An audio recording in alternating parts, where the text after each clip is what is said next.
told me to read the first 5 pages. He said, we got to get you together, kid. You are not going to make it. Read the first 5 pages. If you don't like it, you can close the book. I said, I don't like reading. He said, why is that? I said, because reading ain't about nothing but grades anyway. And I ain't really tripping on grades no more. Right? And he said, reading ain't about grades. I said, sure it is. My whole life, that's what y'all been telling me. Every single year of my life, we've only associated reading with a letter grade.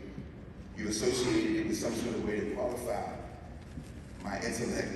I feel like a pretty smart guy because I haven't read this and this and this. You think I'm less intelligent?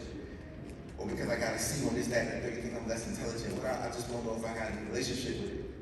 He said, I understand that you're wrong, and I'm sorry that you went through that, but the truth is reading is about the strengthening of your mind. It's the only way that you can lift weights for your mind. It'll help you view the world a different way, move through the world a different way, with a different kind of confidence, a different kind of respect, a different kind of compassion, perhaps. It also will teach you diligence and patience and persistence, which you need, some discipline, right? It'll also make sure your imagination isn't shot dead by all the teachers on your way to me. It'll also make sure you have a broader vocabulary. The more words you have, the less often you got to pick your hands up. You can just use this. You can better control your emotions if you can better control your language. And most importantly, it will teach you how to listen to yourself. Because when you read, you don't hear the author's voice. You hear your own. And that is a valuable tool that you will need throughout the rest of your life. So I said, okay, mister, I'm going to go ahead and read the first 5 pages. Now, I grew up around hustlers. I should have been able to spot one a mile away, right? I should have known better, right? But I couldn't. And the reason he told me to do this is because when he understood that on the second page of that book, the second page, the main character is a young man, he's like 12 years old, I think, the young Richard, right? He sets his curtains on fire and he burns his grandmother's house down.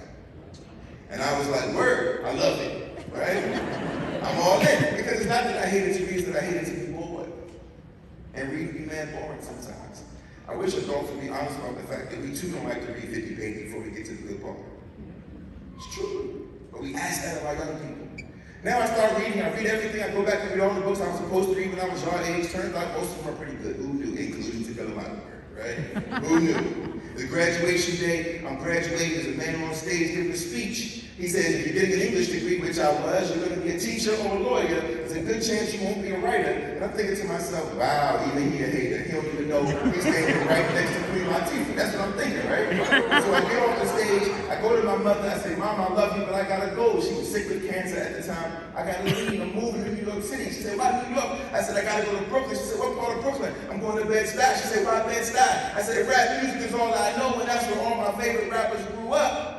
So I moved right to the neighborhood of Biggie and Jay-Z with a trash bag full of sneakers. No job, no money, and no plan. And 6 months later, because I'm the luckiest kid in the world, I landed a big-time publishing contract with HarperCollins. I'm 21 years old, and my dream came true. Now,